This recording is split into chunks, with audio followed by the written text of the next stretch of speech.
Good morning, good afternoon, good evening, whenever you happen to be listening to another episode of the non-league Nosh. I am James, and as always, I am joined by my co-host, Adam. How are you doing this evening, and how have you been over the past couple of days? Obviously, we speak regularly, but for the listeners, how have you been? Yeah, hello listeners, and hello James. Very good, thank you. Yeah, I've had one rubbish day of weather, haven't we? And goodness knows how long. So we're just keeping on, really. Did some more gardening today, so got the traditional sort of slightly dirty hands going on. Put some more plants in the ground, getting a bit self-sufficient, and treated myself to a bread maker, James, following on from our cooking conversation the other day. So is the gardening going to be joining the cooking side of things in one of your new things that you're learning at the moment? Do you know what? I found it so boring. I can't understand how people enjoy it. So we're doing vegetables and plants. So Finley's loved it, but all we've done is put things in pots. And what I've suddenly realised is, other than having another job to do every day, which is water them, nothing's going to happen. I've just got to wait ages just to get a courgette, which I don't really like. What you've got to do is you've got to set a camera up to do one of those sort of like speed. Motion lapse thing. Yeah, exactly. Just get it like recording like 24/7 and just gradually just watch this thing coming out of the ground.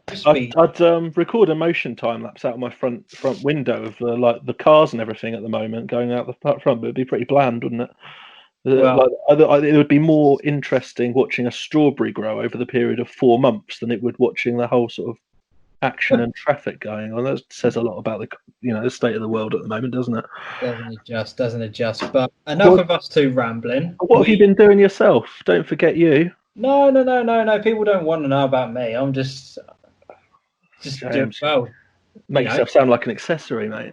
No, I'm just, other than playing Football Manager and spending a lot of time with my boy, other than that, not really doing a huge amount, to be honest. So unless people want to know about my Football Manager save at the moment, then I don't really think people are interested. We'll save that for our next FM and Chill. Yes, podcast.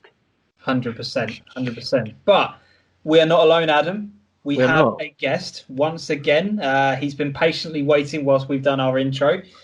It is a YouTuber known as Chris White. Chris, how are you doing on this evening? Good evening, gentlemen. I am very well, thank you. I noticed you were 10 minutes late, fashionably late, just like Greater Anglia, if I may say. And you two have obviously led a very sheltered life, because there's lots of interesting things you can do with a courgette, but probably not. Oh, what a start. What a way to open the podcast. I'd just like to point out, it was not me who was 10 minutes late. It was Adam who was 10 minutes. It was my son, not even me. Oh, dear me. So, Chris, just before we jump into everything, just kind of give us a brief idea about what your YouTube channel is, what it is that you do, and just kind of introduce yourself to everybody. Okay, it's a gentle little thing, to be honest with you. I don't go for big numbers or anything like that. It's just something that I love doing, and it all started when I just got into YouTube, really, and enjoyed watching the various feeds, and thought I'd quite like to do one of these, and what would I like to see, I thought, and I just love ground hopping. It's what I do. So decided to simply make a vlog of going to different grounds, and my MO, if you like, is actually walking around each of the grounds that I go to, filming what I see as I'm walking around the grounds and making observations and that kind of thing. And hopefully there's people out there who enjoy watching it, especially if they're in different parts of the country and can't get to some of the grounds that I go to. So it's done better than I ever thought it would do. I believe in one of my early videos, I hoped one day to get to 50 subscribers. I'm up to just about 340. So it's not huge numbers, but I love doing it, and I do it all with tongue in cheek and try and get a bit of humour in there. And clubs seem to enjoy it as well, particularly lower down the pyramid. Yeah. Well, it's weird when you think about the numbers aspect of it, because when you actually put 340 people into a room, that's a lot of people. but when it comes into YouTube, it's very quickly kind of forgotten, isn't it? Do you know what I mean? I think Adam will vouch for that as well. It's 100%. You don't realise, like, 340 people. That's like, wow, that's actually a lot of people. Yeah, and it was steadily climbing, and it's obviously ground to a halt now because I haven't got any new content. I've put everything up that I'd recorded, so I'm not going to make stuff up because it's just not going to be of the standard that I want it to be. So I'm just going to have to patiently wait until hopefully football starts again, and then maybe we can get going again. Definitely. Well, we'll get more into the nitty gritty of your channel, and I'm sure myself and Adam have got loads of questions that we want to ask you about it. But we always do this segment at the beginning of a podcast where I've got a select questions that I like to ask everyone, and I just want to gauge where you're at with them. I don't know if you've listened to the podcast and whether or not you know the questions that are coming up, but I've listened to a few, and I enjoyed listening to Groundhopping Mick the other week, and heard his answers. So if it's the same sort of questions, then I'm ready for them. I'm waiting for James to change the questions up, so I reckon you might have snuck in just before the change up. No. I've got a few extra questions, but we'll see how these ones go. So let's go off with let's start with the standard ones: pub, bar, or club. Well, I'm more of a bottle in the inside of a jacket pocket in brown paper with a straw coming out of it type of guy. But I would have to say pub more than anything else. I'm not the greatest drinker. I like a drink. My missus flavours gins, actually. We've got 16 different flavoured gins at home, and I had a very nice gooseberry one with me dinner this evening. So I enjoy a drink, especially when I go to football, but usually just have the one. Happy days. Chinese or Indian? It's got to be Chinese. Sweet and sour is the future, isn't it? And never stays hot. That's the only thing. I'm not a great lover of Indian. It all tastes a bit the same to me. But I'm actually a pizza boy. You look at me for that. Cheesy, a little bit crusty. That's me. You know what you say about Indians? Like, I only like the Indians that may as well be a dessert, that they're so sweet and creamy. I don't like the ones that are spicy. No. I have to admit, whenever I go to an Indian, if I'm ever getting a takeaway or whatever from there, I always go for a korma. It's just it's not even really a curry, is it? Sorry?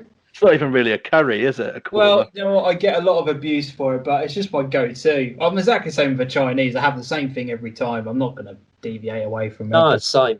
Yeah. It's mine's Chinese. So I'm glad you agree. Tea or coffee? Both, and I cannot function in the morning without having a cup of tea. It is my reflex action when I get out of bed in the morning. As the day goes on, it's got to be coffee, but I'm a bit of a coffee snob, I'm afraid. I don't like instant stuff. Really? I like good coffee, strong coffee. It's killing me that the likes of Costa Coffee and Starbucks and all the rest of them are shut at the moment. And I love my Nespresso machine, like another child. Like Costa and that, I wonder if, like, for all of this, if they're going to be one of the people that like struggle, because I don't know how many people are going to come out of it and think, good grief, like, I've really missed spending £3 or £4 a day on a coffee. Yeah, it's not. They are extortionate, aren't they, for what they? But yet they all seem to do really well. I think it's the social aspect as much as anything. People like to go out and meet and have a coffee. So, there's always a place. Echo Chris' words. The amount you get charged for a coffee, the profits those guys are making, they're going to be absolutely fine, Adam. They are not going to be financial problems whatsoever. It just depends if people go back to them, I suppose. And like the ones that aren't as popular, like, I guess. I suppose you'll probably find that the drive-through versions of Costa will start to flourish then. If people are worried in the short term about this continuing, then the drive-through ones will be the perfect option, won't they? Do you know what I mean? Those ones will start popping up all over the place. You're giving me an idea, actually. I might go and sit down the bottom of my garden path with a flask and a fold-up table and charge people $2.50 for a coffee as they walk past. As long as you serve it from 2 meters away. Exactly. Chuck it to them. Yeah. Brilliant. Your favourite biscuit to dunk? Traditional chocolate digestives, chalky one sides, as I like to call them.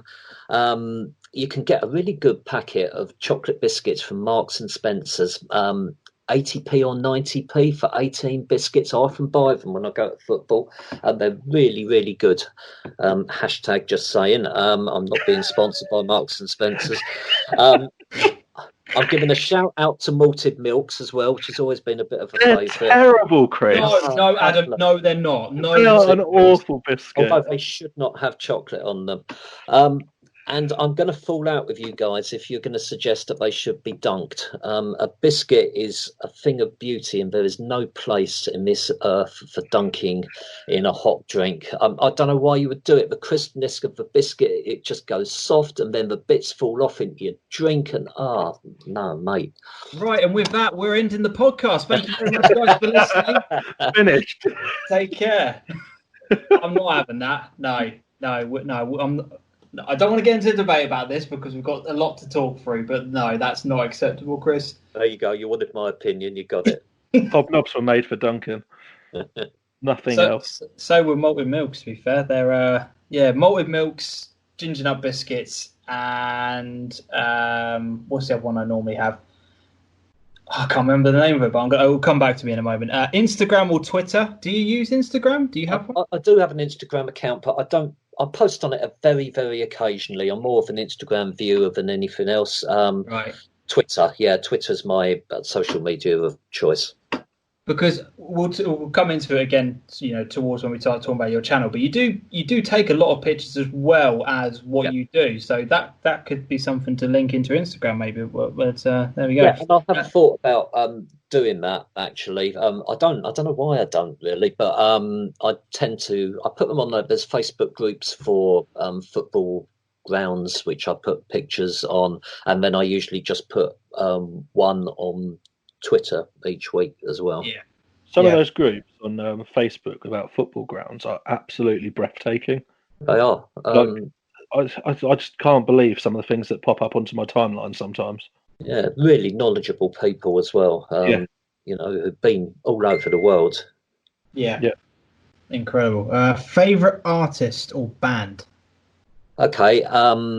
Bear in mind my age. I grew up on Genesis. I have all their albums, know the words to most of their songs still, and I know that although they're talking about reforming and gigging later this year, they've always been my favourite. Now you're going to shoot me down in flames for the second question in a row in a minute, but ever since I've been to Canada, when we hired a car and could only pick up one radio station, as a famous line from the Blues Brothers goes, I enjoy both kinds of music, country and western. So don't knock it. I'll tell you, the lyrics are hilarious, and I do like humour in everything that I do. And some of them can be really quite rocky and a damn good tune. So, yeah, I'm a bit of a closet, although it's out in the open now, country and western fan. We're talking about favourite films, which James will come on to in a minute. But I mentioned Spinal Tap to someone. Have you watched A Mighty Wind? I don't think so. No, I haven't either. Find it, because it's the country and western version of Spinal Tap by the same people. Is it A Mighty Wind? Writing it down as we speak. It's ridiculously funny and really stupid. Yeah, sounds like me. I hope nobody from my work listens to this, but one of the guys at work does listen to country and western music all day, and sometimes I just go into his office. There's not really anything to do. I just go in there, just stand there listening to one of the songs, and then just walk out again. But can have that effect on you. That's true. I can appreciate that. Favorite TV program? I'm not a great TV lover. Don't watch a lot of it, to be honest. There's nothing that I can think of that I religiously watch. I do like Netflix, got a Netflix account. I've just caught up with Designated Survivor with Kiefer Sutherland, which was really good. I watched all of The Good Wife on there, which is legal stuff. I watch a lot of films on Netflix as well, but I'm not the greatest TV watcher. That's fair enough. Your favourite film, then? That's the next question. Do you? Yeah, Shawshank Redemption. Good call. Without a doubt, Morgan Freeman is genius in that. It's a brilliant film. It's moving. It's funny. It's quite hard hitting, and is superbly acted. You're big on theatre, aren't you yourself, Chris? Yeah, yeah. Have you got like a favourite theatre show?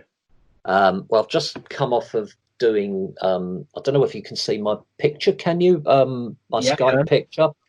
So that's me playing. I know people listening to this podcast won't be able to see it, but I've just been in the musical Chicago, and played a character called Amos Hart, who's Roxy Hart, who you've probably heard of. Her husband, he's downtrodden type of guy, and it was amazing. It's a fabulous show. There's not a bad song in it, and I just love doing that. The other one was One Flew Over the Cuckoo's Nest, which a very famous film with Jack Nicholson, of course. Great. Yeah, and that was a fabulous show, and it was hard physically to play that sort of character for 2.5 hours or whatever it was, but it's brilliant. Amazing stuff. Cats or dogs? I have 10 cats in my garden, but none of them are mine. You know, when it's apple season, I chuck apples at them to try and get them to leave. And I've been told the only way to get rid of a cat is to get a cat. I said, but I don't like cat. Why would I get a cat? So dogs. My daughter's just got a little puppy actually, which is just adorable. But I've never been able to have a dog because when I was with my parents, they had asthma. My missus isn't really particularly fond of them. So, but dogs. But I did have a tortoise when I grew up. The name of Arkle, and lovely little creatures they are as well. Yeah, my missus wants one of those. That's apparently going to be our next pet. Yeah, I don't know. But do you have to have a license or something for them now? They're quite expensive. Tortoise license. I'd love a tortoise license. That's quite funny. I might be wrong about that.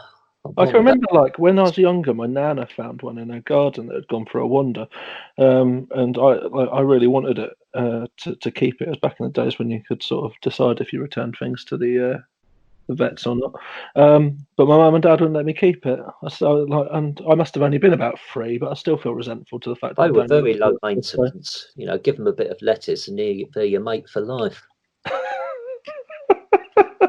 See, I can grow my own lettuce now as well, so it's a self-sufficient pet. I'm currently looking, and I think you do. Yeah, I thought I heard something. You do. They might be a protected species or something now. How random is that? I just can't get the image of you lobbing apples at cats in your garden. I said I wanted something for my vlog, didn't I? There you go. Yeah. Maybe that's going to be the title of this: lobbing apples at cats.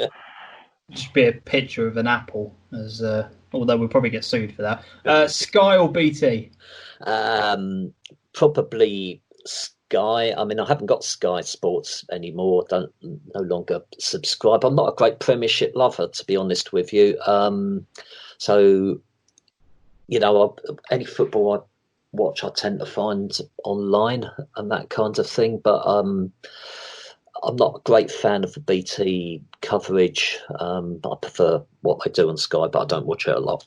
Yeah, I think with BT you kind of love it or you hate it. It's just different to what Sky do. Other than football, favourite sport? Baseball all day long. Yes, Chris. Yeah. MLB. I subscribe to MLB TV when the baseball season. Sadly, it hasn't started for obvious reasons, but I watch a game most days. I mentioned Canada earlier. I've been to the Rogers Stadium in Toronto a couple of times and seen the Blue Jays there.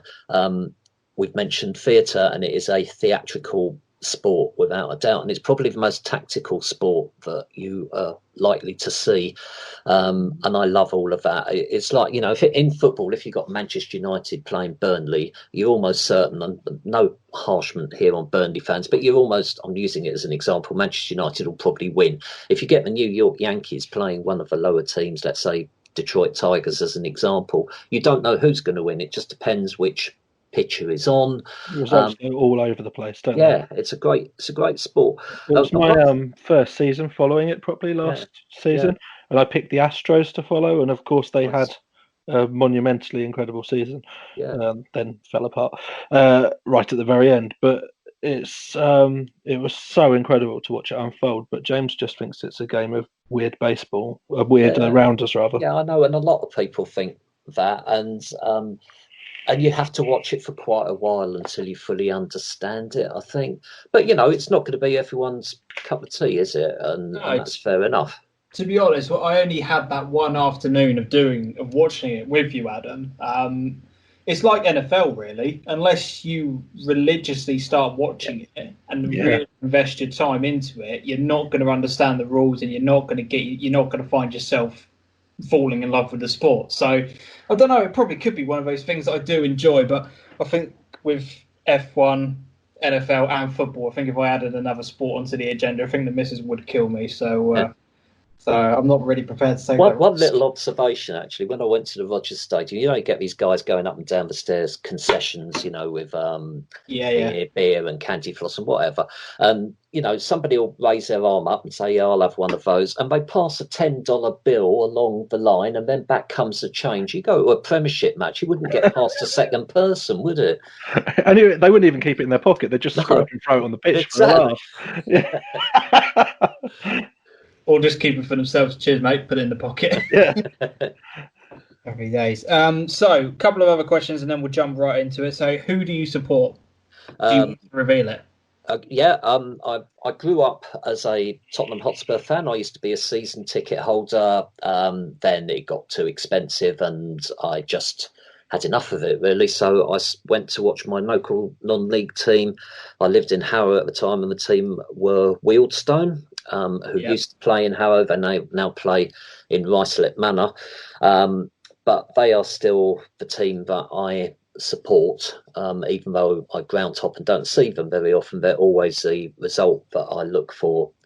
First of all, have many happy years there, including seeing them win the non-league double, first team to ever win the non-league double in 1985. I still have a shirt at home which I owe you that I need to send to you. Now things have calmed down a bit. I've got a very rare third strip that's match worn at home, so I'll post that along to you at some point. Yeah, thanks, mate. Just out of curiosity, when did you stop supporting or stop going to Tottenham matches? Was there I was at the 1981 FA Cup final replay, the Ricky Villa goal against Man City, wasn't it? So I was still at Spurs then, and so I would say about 1983, about 2 years before Wealdstone won the double, I would guess. Yeah, okay, so quite a while back then. Yeah, oh yeah. Okay, happy days then. A couple of others then. Favourite player growing up? Glenn Hoddle. He was extraordinary. He didn't have the greatest pace in the world, but he could hit a 60-yard pass and land it on a sixpence. And he just seemed to have all the time in the world and rarely had a bad game. Absolute quality. But that's kind of like Matt Letizia. He didn't have the greatest pace in the world, but he some of the things that he could do with the ball were just absolute genius. Yeah. So. Neither of them were particularly workhorses, and that's probably why they didn't get picked for England too often. Do you know what, James? Matt Letizia may be one of the best players that I've ever seen live. Well, there you go. That is my next question. Chris, the best player you've seen live? You know what? As an ex-Spurs fan, this probably won't be a popular answer, but I'm going to go for Liam Brady. Do you know who he is? Not heard of him. Okay. If my FM knowledge serves me correct, he was an Arsenal coach for a long time, wasn't he? He was an Arsenal player. Whether he was coaching, I couldn't tell you. But I just remember going to White Hart Lane for a North London derby once and desperately hoping that Spurs were going to win, and they got ripped apart. And Liam Brady scored a wonder goal and was brilliant throughout. And I was just utterly pissed off, basically, when I on the way home. And I woke up about 15 years later one morning and just sat up in bed and thought, my God, that was the greatest performance that I've ever seen by a player. He was just immense. And I can appreciate it now. At the time, I was, hated him, but absolute quality. Look him up.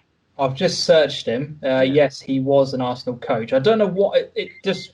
Yeah, name just rang a bell, but never knew what it was like as a footballer. When this is over, then watch some YouTube clips. Great player. There you go. There's your tip, guys. Liam Brady. Brilliant stuff. Brilliant stuff. Some good answers in there. Although the dunkable biscuits was. You're not going to let that go, are you? No, I'm really not. Really, really not. You're the first person that said it as well so far. There you go. Yeah, people who listen to this, let us know in the comments. Do you agree with what Chris has said? That's. I think that's going to be the big bone of contention in this podcast. Absolutely love it. Right, let's get into the nitty gritty then, shall we, of the podcast? Chris, we have talked about this topic a lot because it is the major news within the non-league scene that steps 3 to 7 have. Definitely been expunged now. The FA came back and made the decision that they were not going to look into any potential changes to that. I think it's one of those things. Once the FA make their mind up, they're never gonna change. So I think that's widely accepted, isn't it? I think as well, because they will admit that they're wrong. But that's story for another day. Your thoughts on it?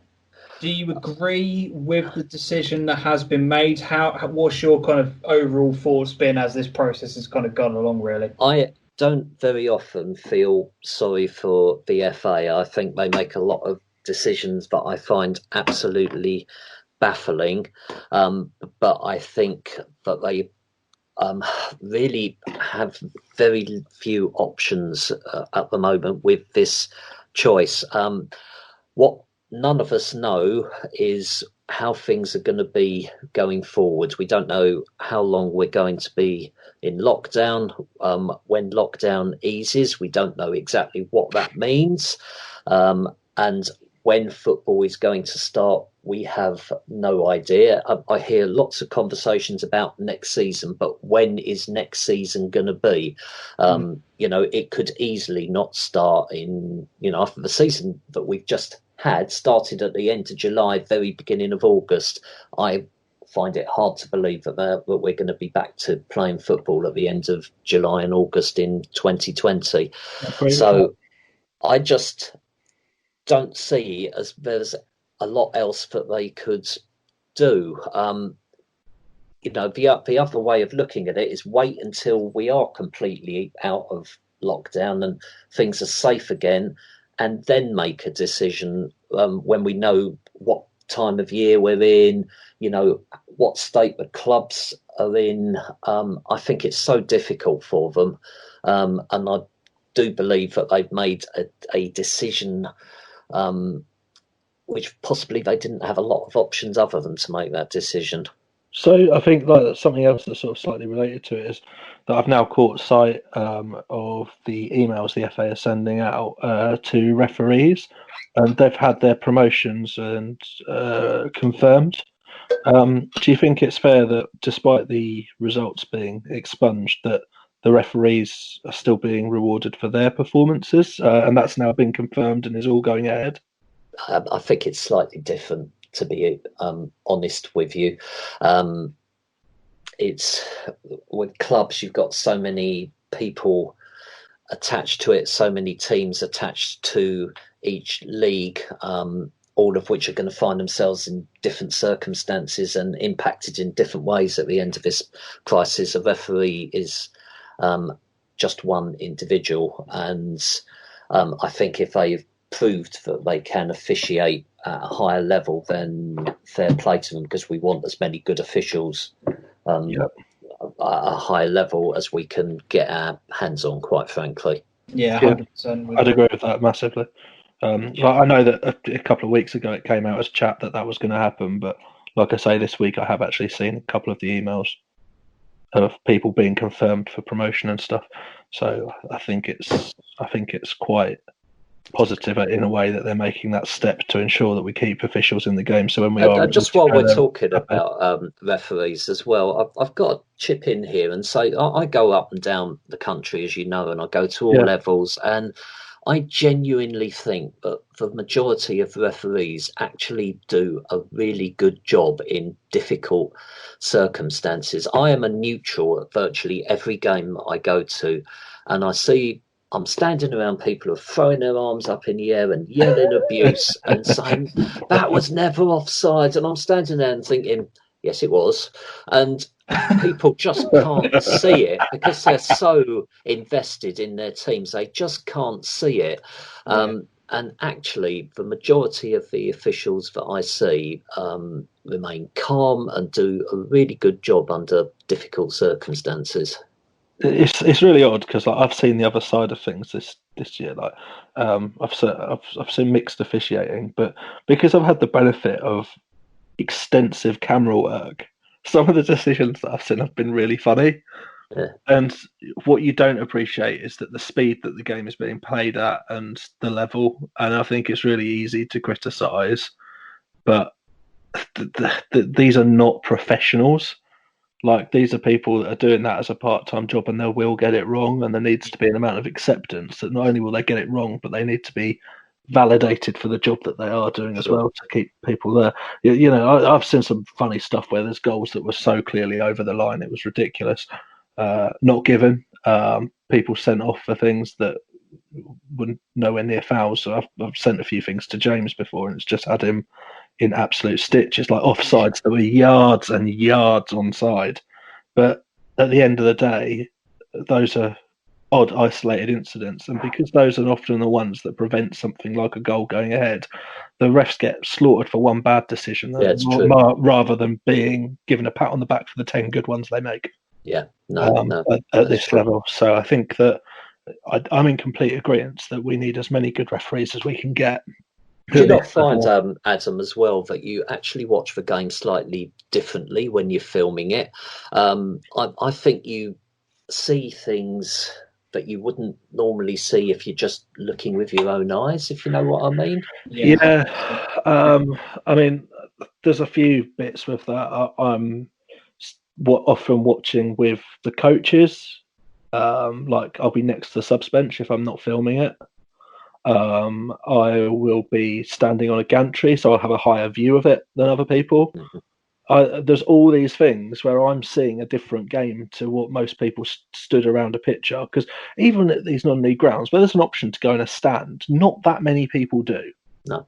Most people choose to go and stand around the edge. And all of a sudden, when you've got a slightly elevated view, like you would have at a pro game, you see more. Yeah. And you see lines, and people like this one that I'm talking about. There was an offside that it is onside by miles. Absolutely rifled the ball in the back of the net. And afterwards, everyone said, "Oh yeah, it must have been close, but I'm sure it was offside." All the rest of it, and that was everyone that I was talking to that was pitch level.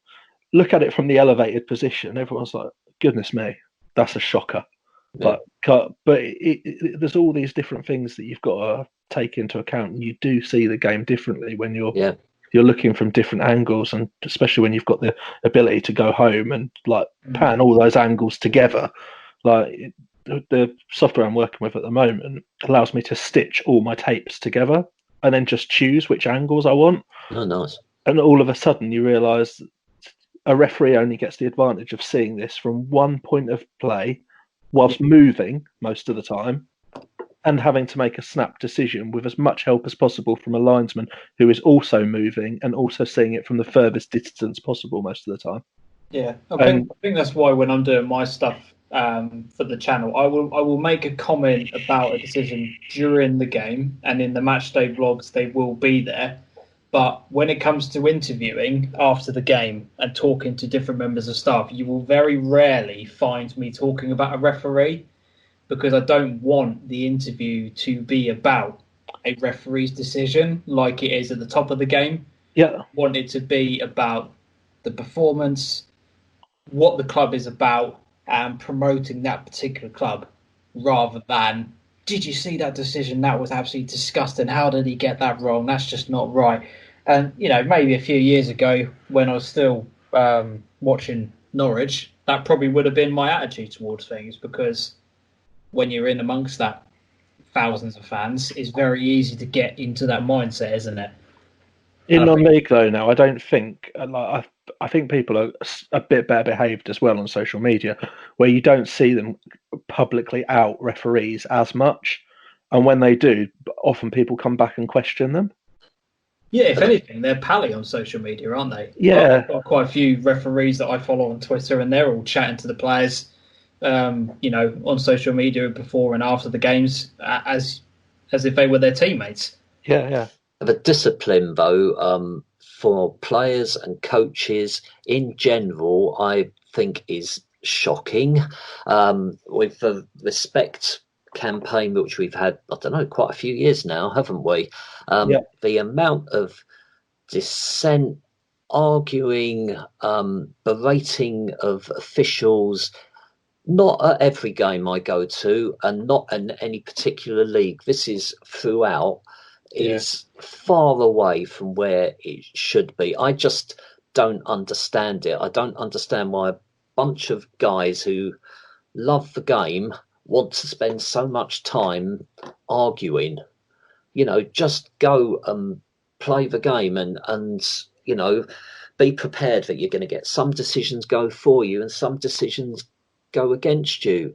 They spend so much energy arguing, complaining, whinging, and I think just from what I see, it's often the same players have that as they're quite fiery in their temper, and they're the ones that will keep going, and you'll see it every time you watch them.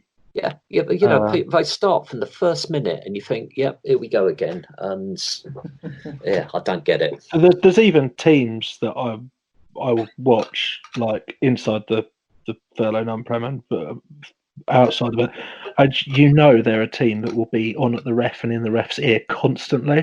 And personally, I really hate to watch it because it detracts from any good game of football. But it's a tactic at that level, and I've seen teams win games because of it. It's easy to say now because I don't play the game as at all now. When I used to play, I was one of those people that if I really thought something was wrong, I would say something to the ref. But really, when you actually think about it, you're not going to have a challenge. A referee make a decision, and you go, "Oh, come on, ref, that was rubbish." Oh yeah, actually, you're right. Drop ball, penalty for it. Play on. What exactly do people think they're going to exactly argue with the referee? Really, I said I know it's easy, and with hindsight, half the stuff that I used to say to referees was beyond stupid. But you do get caught up in the emotion of it. So I do understand why some people are like that, but you are right, it does ruin. Actually, as soon as you flew off the handle when I mentioned Dunkin' Biscuits, I knew you would have been that sort of player. He's got it in him. He looks all like soft on the outside, but he's like a reverse armadillo.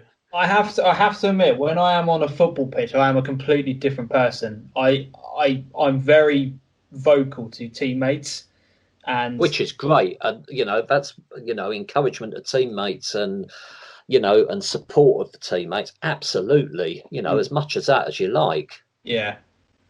Adam, do you care to wager in on that? Yeah. What was I like to play with? You'll know. Be kind. No, you were good. Like you say, you were more of an instructional person. Not like you weren't a technical player. You're more of a mental player, if that makes sense. Oh yeah, 100%. Like if that was your gift. Yeah. But you wouldn't be afraid to get stuck in or whatever. But oh no. Often I don't know what I was when I played football because I wasn't mentally or technically gifted. So I was just the one that caused the humour, to be honest. When I played. Well, yeah, there you go. You always need that, though. You always need that. Quite. That's why I never got anywhere playing football, isn't it? So moving back then to the FA's decision, Chris. We talked about this very briefly, Adam, before we came on. Yeah. With the fact that the top level of football is still to make a final decision. There's been rumours about the 6th of June, I believe. They're trying to get the EFL back up and running for. There's talk about games being done behind closed doors and being streamed. Behind closed doors is basically a certainty now if they're going to do it, because they've also given themselves a time window to play the games within. Yeah. Not sure how true that will be and if it will work, because as soon as you put a time window on it, you're not really going to be selling tickets as easily. I think it's all going to end up being televised, and someone's going to make an enormous amount of box office style money out of it. Yeah, but I'm still struggling to get my head around the fact that the EFL and the Premier League are yet to make their decision, but yet there's no going back on what the FA have said now. No, but I think that from stuff I've seen, is if the FA choose to continue the professional season because of finance, there won't be any parity any longer between that and non-league, and I think that's where we've got a problem, and that's where a challenge could be raised further. But if there is parity in it, and that I think now, I'll be open. I think everyone should now be null and void, and we should just forget it. I don't think it's the right decision, but I think I agree with you.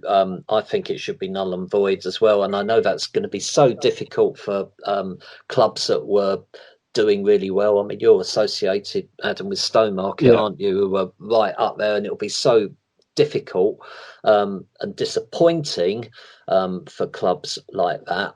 But I just can't see that there's another logical answer. The thing that worries me is with the Premier League money talks, doesn't it? And, we are not talking small figures with the Premier League and all the finance. And, I think that because of the pressure, maybe, that the Premier League are coming under from the clubs, that they are going to end up finishing the season in one way or another. I'm not sure as it's the right decision, but I feel that's probably the most likely outcome. I think that's where the FA could find themselves in bother, because then it will show that money talks, and what's, for sponsors and things, that's a terrible, terrible advert for non-league football. And that's where I'd expect to see a challenge mounted. I think null and void is the right answer now if we can do it for everyone. And I think more and more people are wanting to now end the season, and I see Kings Lynn have voted to say that to have the season ended and stuff today, I think. Have they? Yeah, I believe so. I know at that level there's 3 or 4 clubs that have voted to have the season ended, and what their preferred options would be. But I think what we've got to look at is that it's a decision that needs to be applied across football, not across leagues. It needs to be a broad spectrum decision, because you can't have one team finishing, because it's a pyramid. If one group of players, group of teams, whatever, choose that they're going to finish their season and that gets accepted, well, it'll be pointless because there won't be any relegation spots. Yeah. So it will be skewed anyway because there can't be any promotion. So the teams that are no longer fighting to get out of relegation will pretty much probably have lost half their players now anyway through this scheme. Whatever's going to go on, they won't get them back, and then they'll start new contracts up. And that's just easy points. And I don't understand. You're not going to get a true reflection of the league. I think it poses serious imbalances if we start playing different ways across different leagues. Would I have said something different if it would have been points per game and at our level, and 100%, because I don't think null and void is a good way to reward anyone's work, but I think it's the right way to do it if we're going to do it for everyone, because then I think it shows that everyone's sticking by the same mantle, that this really was the only decision that we had open to us. I don't believe that argument any longer stands if they're just going to try and find an exception for the teams that have got money.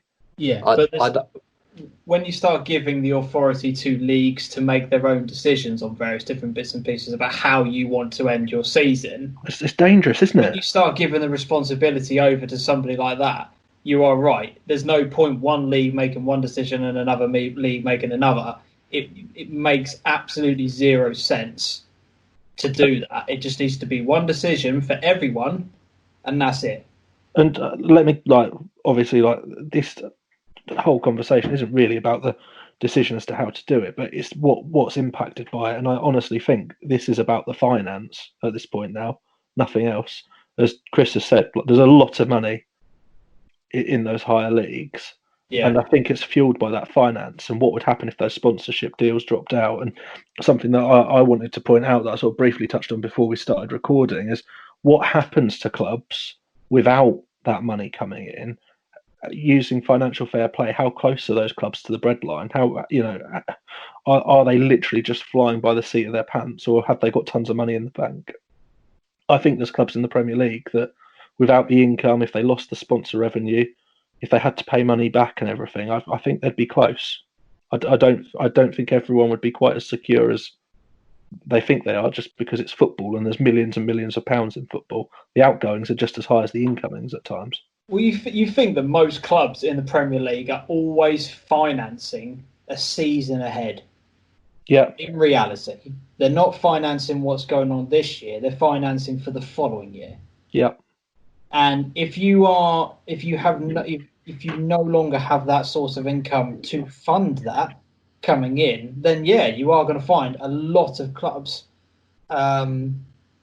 including teams within the League One and League Two structure as well, that are really going to struggle. For example, a team that just comes off to the top of my head is Plymouth, right? They have funded and put in a lot of money to improve in their fourth and final stand. Yeah, their ground. Now, that has been done on the basis that they are going to be having steady income up until the end of the season, and then for next season, you eliminate that. Where all of a sudden is that? How is that stand going to be paid for? How much is the club going to suffer as a result of that? It's not. It's not just about where the impact happens for the Premier League, and I know exactly what you're saying, but my bigger concern is the lower league EFL clubs who could easily be forgotten about. We all saw what happened with Bury. If no one stepped in to help them, that was it. Why would they come in and help anybody else? This is the thing, and that would be a terrible, terrible example for the FA to set if they suddenly start coming in and saving people because they let another club go. Yeah, and they let the club go and just said, it's just going to be one less team in that division, and you'll get a week off. I just think that also you've got to look at the health side of all of this, and what really concerns me is that pressure's going to be put on the FA or the Premier League to start matches again, even if it's behind closed doors before the country is ready. Then you can potentially end up with an even bigger tragedy than we already have. And I just think that money and whether you get promotion and whether you get relegation right at this moment is really not an issue. Everybody in this country should be putting their energies into trying to get through this horrific incident that we have going on. Everybody has their bit to play, and there will come a time once we got through that when we can start saying, right, how do we go forward now, rather than making decisions at this point when I don't think that we're in the right place to be able to make them. Yeah, I agree with that, and it kind of leads me on to the counter argument I will just have against that, though, is that a lot of people and their employment and moving forward rely on football. The amount of people that are employed by football clubs, the amount of people that are in TV companies that work for certain companies, a lot of people who pay money for sponsorship and stuff like that, they all rely on football as an income in order to survive. Now, we as individuals, I don't know your situation, Chris, but with myself, I am covered under the furlough scheme with my work. I know there are a lot of people, a lot of clubs within the Premier League are covering those wages. But again, you look at League One and League Two, are people who are employed getting covered? Are they getting their wages? We don't know. Unless you go into the nitty-gritties of every single club, you're not going to know, are you? It worries me, though, James, that we're talking about finance and how much money people have got available, and if this can help clubs, can clubs sustain things and carry on? Yeah. If a team like Liverpool had to immediately reach out for that scheme, I know they've gone back and they've reversed their decision, but that was very much to do with media pressure. Did they do that as a reflex action because they knew that the scheme was available, so they took it up? or did they do it because they could see a longer term financial need for it? Yeah, that is a good point. I mean, Norwich done it as well, didn't they? Newcastle did it. Yeah. I think a lot of Ipswich's staff have been furloughed to the point where there's virtually no one about. Yeah, Bournemouth, I think, as well, didn't they? Yes, you're right.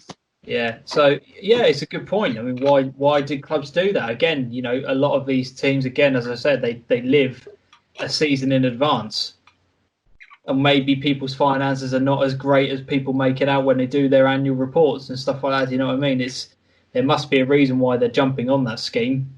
I think this is the thing. I think where non-league clubs live day to day, on the whole, there are exceptions, but on the whole, they'll live day to day, and they'll still have backers and people that will help them out.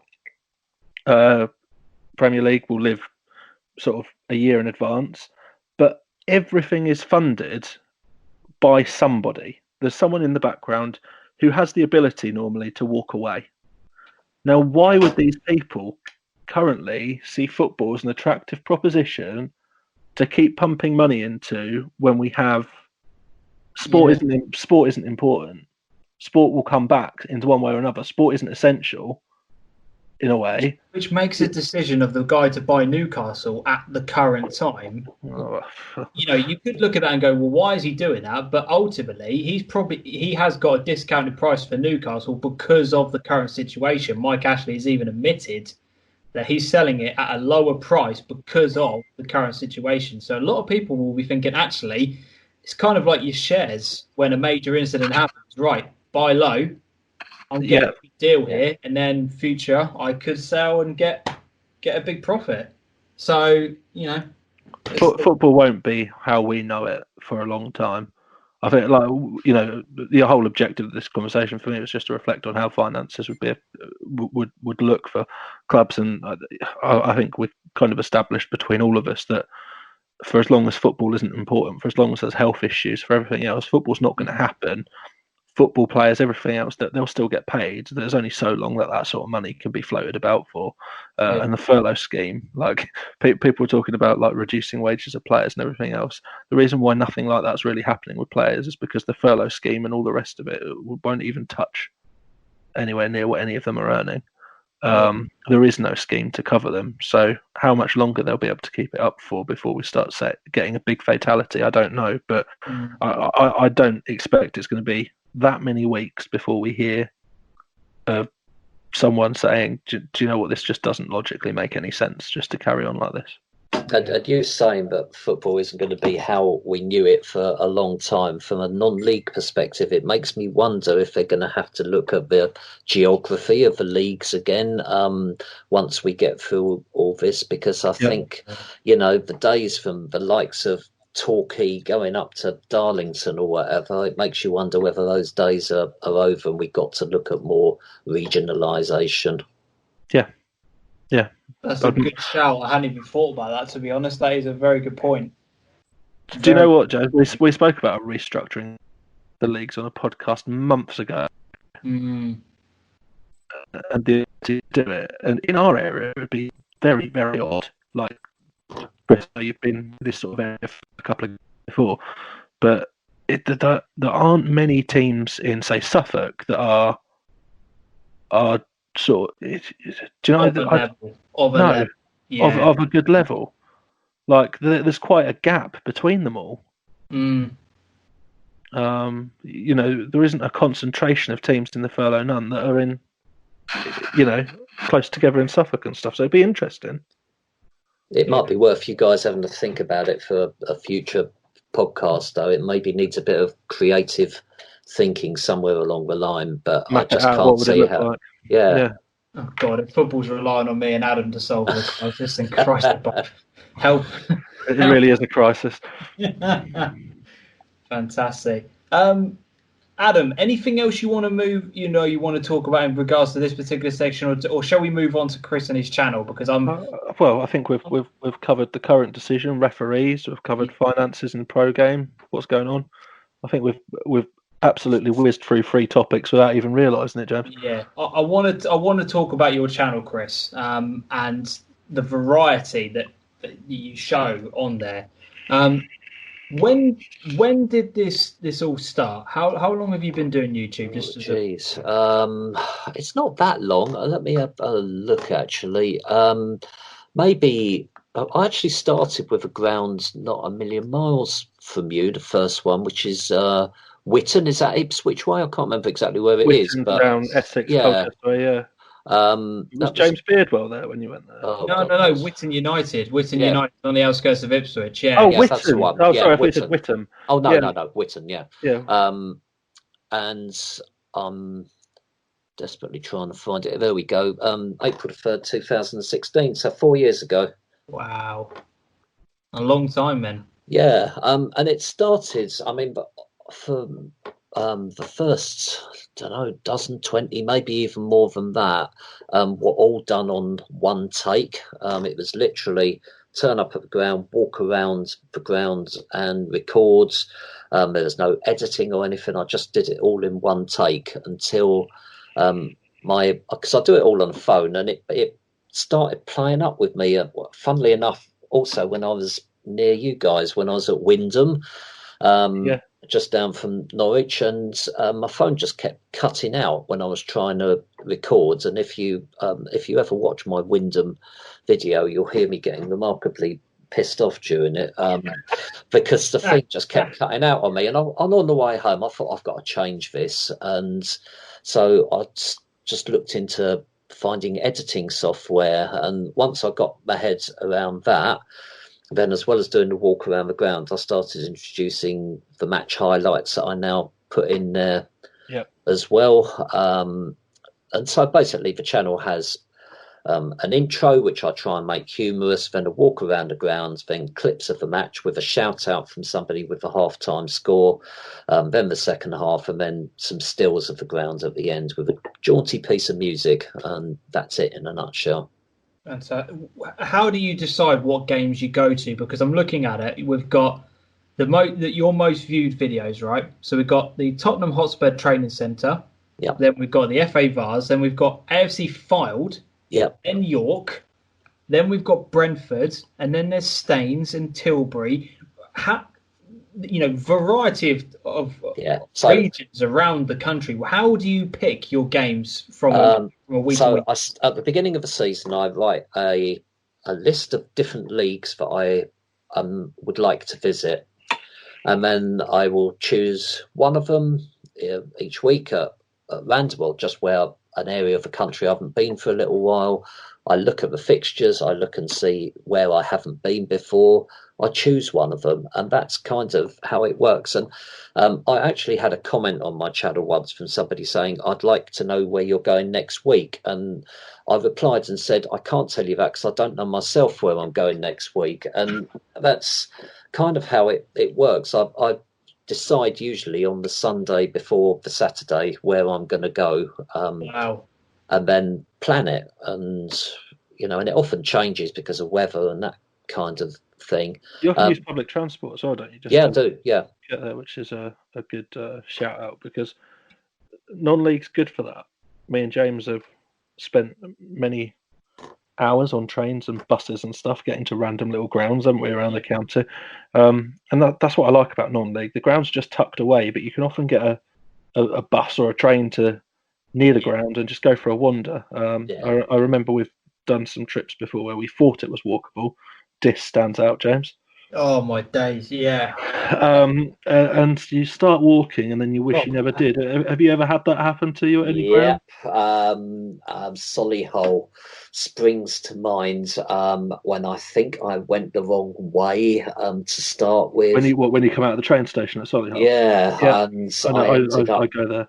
I ended up walking about 4.5 miles, I think, just to get to the ground. And I was just on my knees by the time I got there.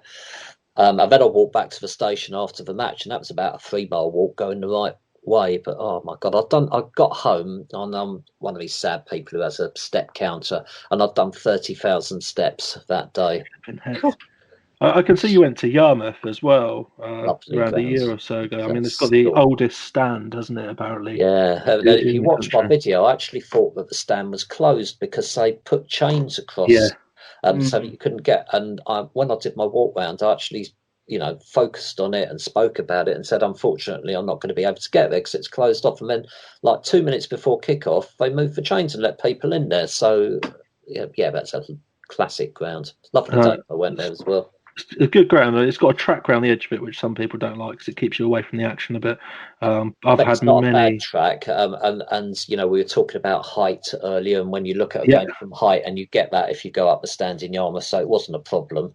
Did you? That's a fair walk, isn't it, from the station? It wasn't too bad. About a mile or so, I think. It probably seemed longer to us, Adam, because we were drinking on the day. I was going to say we did quite a bar crawl that day. I've got some funny memories of going to Yarmouth, and it still stands out as the best away day. Yeah, I've ever had. 100%. We got chucked out of a pub. Yes, for singing. Yes. That was one of the funniest stories. All the Stowe fans got in there and started ordering drinks, and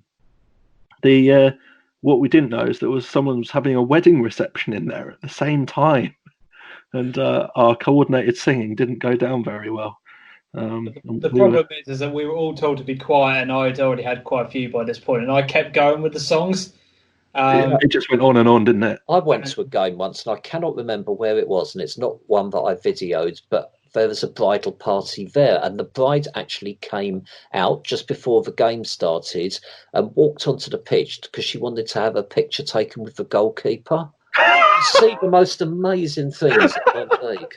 I can picture it in my mind. I just can't remember what ground it was at. Amazing. Out of your trips that you have done throughout the years, is there one ground that you can kind of pick out and just go, oh, do you know what? That's my favourite quirky ground. I didn't video it, but I loved Billingham's Sinfonia, which is up near Middlesbrough, Hartlepool, up that way, and it had a massive stand on one side that was the whole length of one side of the pitch, and then on the other side it was just like a hilly mound. It was such extremes, and I absolutely loved it. It's a hell of a way to go to get there. Hitchin's really great. There is a video for Hitchin because it's got wooden terracing, which is really unusual, and has little quirks all the way around the ground, so it's well worth checking that one out. Actually, it's a lovely place to go if you ever get the chance. Definitely. Have you been to Aveley? No, I haven't actually. I went there this year. That was quite nice. Yeah, it's on the hit list. Yeah. Any grounds that you've got that you like when all of this kind of blows over that you're really burning to get to? All of the ones that I haven't been to. What I love about it is you just never know what you're going to find when you get there. Do you not do any research before you go to these places? Kind of look at any pictures, or do you just think, I haven't been there, I'll find out where I'm going, and then I'll just see what happens when I turn up? I try to not look. I like the element of surprise. I'm still like a little kid when I walk through that turnstile or gap in the hedge, depending where I am, and you first lay eyes on where you're at. I just love it. And they're all so different. And the things that you bump into and you see are just.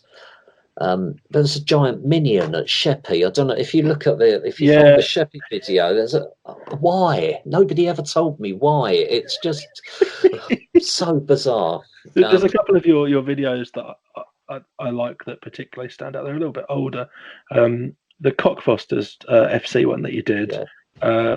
That's a very shabby chic as a ground, isn't it? And your walk around of that made me laugh. But the one that really stood out was the Dartford FC one. God, yeah, it's a great ground, actually. What a ground that is for non-league. It's so, it's modern. The statues inside it. It's eco-friendly. There's a lot of league clubs that can look at whoever it was who designed that and think, this is a way to go. Because it's all terraced, isn't it? With some seating in places, but it's got pre-built into the cages for crowd separation and stuff as well, so that everyone can still be reasonably close, but in safe areas as well. And I really like the fact that although it's covered, it's still got open backs. It's really unusual, Yeah. actually, and yet it absolutely works. And with so much in the modern world looking at carbon footprint and eco-friendliness, if that's a word, then it definitely fulfills that brief. Yeah. I can't remember which video it was, but what was the one where you said this is the place where lawnmowers come to die? I can't remember where that was, but that video always stands out in my... It might have been, what's that place near Cambridge? I don't know whether it was, it begins with a C, Chatteris, possibly. But I can't remember. I vaguely remember saying it, but that had the really funeral long grass. pyre of benches as well. Yes, that's it. It wasn't. Yeah, it was benches, wasn't it? This is where benches come to die. Yeah. That was hilarious. Because after that, I think me and you went to a ground and they had a whole stack of goalposts somewhere, didn't they? Yeah. They were just rotting and falling apart, and it is just non-legal labour. But it is. You find the rusty mower hidden away under his grass. It obviously hasn't been moved in about 10 years. Yeah. The one that I always like, if you do get a chance to come to Suffolk and go to any grounds, if you go to Bury's, Bury Town's ground, Adam, you'll know this, well, you may or may not know this, where the turnstile is now, in the corner on the same side, they still have the old turnstile there. Yeah. Just in the corner there. And it's fascinating. It really is. Just like little things like that they've decided to keep. Rather than just absolutely impossible to actually get through, isn't it? Because the railing's been bent in towards it. Yeah. But when I was at Egham a couple of months ago, there's turnstiles all over the place there, and none of them one of them is in use. All the rest of them are all rusted up and not used anymore. You see it all over. Yeah. You go to all these grounds, Chris. I mean, I've got a question that comes from the heart. James, I know this. Do you buy a raffle ticket when you go to the grounds? No, because I once went to a match at Potton long time ago with me mate, and it was an evening match, and I can't remember who they were playing, but I think it was a team that was over your sort of neck of the woods. It was quite a way. It might have been Essex way, but anyway, and the bloke who we were standing next to won the raffle, and he won a chicken dinner in Potton, and he's an away fan who's gone there, and he's like, what bloody hell am I supposed to ever cash that in? And that's always stuck with me. So I always try and make a point of buying a pin badge and buying a program, and always paying me admission, even if there's nobody there. I'll go back and do it to support the clubs that way, but I don't buy a raffle ticket. So we have this thing where I buy raffle tickets but never find out if I've won, because I either can't hear, I'm recording when it's getting called out, or they just don't bother and I can't be bothered to go and find out who won in the first place. So I've now stopped buying raffle tickets. It's just a fear of having to carry stuff home, I think. Oh, don't. Some of the things that you can win on those raffles as well are hilarious. Rusty mower. Yeah. One final sort of question from me before we get into Twitter questions. Adam's probably got 101 questions he wants to ask you. Your one of your last videos before everything kind of come to a bit of a grinding halt was the Needham Market one. Yeah, it was. Yeah. It was the club literally down the road from us. How impressed are you with their facilities? Because a lot of people from our area will be listening to this podcast. So I actually went, I've been there before to see Needham Market play, and I actually went to see Needham Market reserves because I knew that they played on a different pitch. Yeah. What I hadn't fully appreciated was just how close the two pitches were to each other. Basically share a touchline. Yeah. But almost, and when I did that video, I actually walked around the proper Needham Market football pitch because you can't walk all the way around the 3G. You can only go around two sides of it. Yeah. So I thought I'd show people the actual Needham Market football club as well. But it is a superb setup, and the people were as nice as can be. When I went there, but to have that full-size 3G pitch next to a regular grass pitch, you covered all bases, really. Yes, they're very fortunate, and it's something that came with a lot of hard work, a lot of hard fundraising. They won the Build Base Award a couple of years back, and the transformation there hasn't stopped. It's ongoing, and they're a team that are perfectly set up to go again. And I say it on my videos all the time, but 3G is the future. And I know a lot of people don't like it or old school, but I rarely ever see a bad game on it. I think it encourages passing football. The income, when I went to, a week before I went to Needham Market, I went to Ware, which is also 3G. And there was another match going on when I arrived about an hour before kickoff. And it doesn't matter, they all cleared off, and then the players went and warmed up, and the pitch obviously isn't damaged, and they get income throughout the week. And I just think I know it costs a bit to put it down, but it's an investment. Newmarket also do that very well. Yeah, games on it constantly. Yeah. Like the team will be finished, and within an hour, another session will be going on. The players will be run off, and the new lot will be ready to go back on. Yeah, and James, you're into American football, and when I went to Coles Hill, again, only a few weeks ago, it's on 23rd of February, and watched the match, went and had a drink. I actually went with Welwyn Garden City on their coach, which is where I live, and when I came out after having a drink after the game, there was a bunch of American footballers training on the floodlights were on, and they were using the pitch just an hour after the match finished. Oh, I know some chairmen that would have a fit if you suggested that on their 3G pictures. Goodness me, they're very precious over them. So, like in all of your games that I've seen, you may be able to tell me I'm wrong, but I've seen all men's football. Chris, have you looked at much women's football and gone through that? I'm not averse to it, but I don't think that I have. I watched, the World Cup when it was on, and it really caught the country's imagination. And I watched a few matches of that, and I was really impressed. Yeah. So I don't think I haven't been to a ladies' match, but that's just because it hasn't, crossed my radar. If you like, I'm certainly not anti it, and I would. I'll go and see youth matches. I'll go and see reserve matches. So I would happily go and see a women's game. I just wondered if you'd done a bit of ground hopping via that, because a lot of the teams play at all different grounds. Like I know, again, we'll speak local to us, but Ipswich ladies who have had some great success this season, they play at Felixstowe, as their home ground. So that offers a good chance. Ladies football, as does Premier League under 23s, because Spurs, went to their training grounds, which is amazing, by the way, but I also went to see them at Stevenage, where they often play and they played there on a Friday night. It's a £5 to get in, it's great. Yeah, I watched my first ladies game. It was the last game I saw before lockdown, and it's different. It is different, but it's all football. Absolutely. And I think that's the thing to remember, is that try not to differentiate.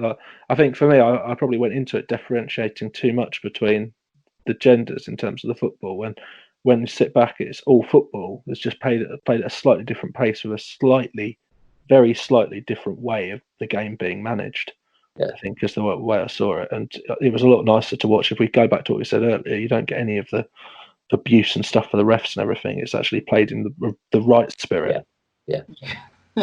Could do a lot. Could learn a lot from. Oh, honestly, mate, there's so much could be learned from it. And it was interesting. You'd have all of the normal things which people might think are absent from a game that doesn't involve men as such, but the contact was still there. Everything, good goals as well. Definitely. Really good goals. Definitely. Let's wrap this up with the Twitter questions that we had coming in for you, Chris, and then we'll let you go for the evening. Daniel Turner asks your favourite pun. Yeah. Hi, Dan, if you're listening, by the way. I always try and do a pun at the beginning of as my intro or something around the name of the club. I occasionally do it in song. I occasionally do it in rhyme. I did a limerick where I'm actually going to go for Skull, which again is just down the road from you guys. Yeah. And I had to change trains at Stowmarket, and all the way up. It's about the only part of my video I ever planned is the intro, and I was going to do an intro to the song, is it by Bjork, Baby It's Cold Outside, and I was going to do a play on Baby It's Skull Outside. But then I had a 20-minute wait in Stowmarket, and I was walking around the car park waiting for my train, and it completely changed to the Spandau Ballet song Gold, and I changed it and wrote it in my head in the car park. Yeah, if you listen to it, I just it makes me laugh actually at the risk of blowing my own trumpet, but yeah, that's my favourite. And ground hopping Mick, who is a guest that we've had on the show, really nice guy. Bloke. He said, if you had one superpower, what would it be? And I will open this question to Adam afterwards as well. I'd like to well, obviously, I already have a couple of superpowers. But on top of that, you know what? I don't know if it's a superpower, but what I would love to have is to have an ability to know which queue is going to move the fastest if I'm in a supermarket. You know, I use a bit of science to this. I look at the people in the queue and what they got in their baskets, and you know, the person serving and how they're sort of scanning stuff, and then I pick the one I think it's going to move the fastest, and I always get it wrong. You know, and I deliberately don't go in the queue where there's an 80-year-old lady, and suddenly I turn on an 84-year-old lady's running the conga, and you know, and I just get it wrong every time. So there you go. That's my superpower that I would like. Oh my word! That is unbelievable. What an answer. Adam, do you want to top that, or do you even want to attempt to? I can't top it, but like being in lockdown, I think the one thing that I've made myself really realise is that it'd be great to just be able to clap my hands like Mary Poppins did and all the kids' toys go away. Because I am so sick of clearing up Duplo and cars and puzzles. Yeah. If I could just clap my hands and everything went back to where it was at the start of the day, or maybe the start of 5 days ago, because it just gets worse and worse and worse, I feel like I'd be winning in life. You could order a skip, that would work. Oh, don't. We've already been through one phase where we decided to take everything out of his room until he started looking after it better, but I then felt like I was putting him in prison, so I just put it all back again. I'm gonna answer this question as well, because one just popped into my head. If I had this at the moment, we are trying to get our 4-month-old to get into a regular sleeping pattern at certain points in the afternoon. So I wish that I had the ability to just click my fingers and he goes to sleep at the time that we want him to. That is not what I thought you would say, James. What did you think I would say? That you'd have the ability to click your fingers and everything looks symmetrical. Yeah. That's a good shout, actually. I'll fill you in on this, Chris. Basically, at the end of every podcast, myself and Adam will stay on Skype for about an hour or so chatting about how it went, what we're going to be doing, who the next guest is going to be, how we plan on going for the rest of the week. And then we sit there and Adam designs the thumbnail for the podcast. And he shares the screen of what it is that he's doing. And every time he purposely puts stuff out of place because he knows that it annoys me. I absolutely ruined you with one the other day, didn't I? I started twisting font and adding in extra images. He started putting images of pizzas and stuff like that into the thumbnail, and he knew that it was winding me up. But I could just hear it giggling. Hats came in as well. Honestly, I could have occupied myself for hours doing that. But I have to have everything. I'll tell you what, Adam. I've just had a quick look at Google Images while you were talking about that, and there's a fabulous picture of a cat carrying an apple in its mouth. And after what we were talking about earlier, maybe that's your thumbnail. Oh my goodness me! See if I can get the PNG cat carrying an apple. You're doing the work for us. I love this. I'll charge by the hour, you know. Oh, right, okay, fine. Superb. Chris, absolute pleasure having you on the show tonight. I'm just going to say, for everyone who is, go over to Chris's channel, watch his content.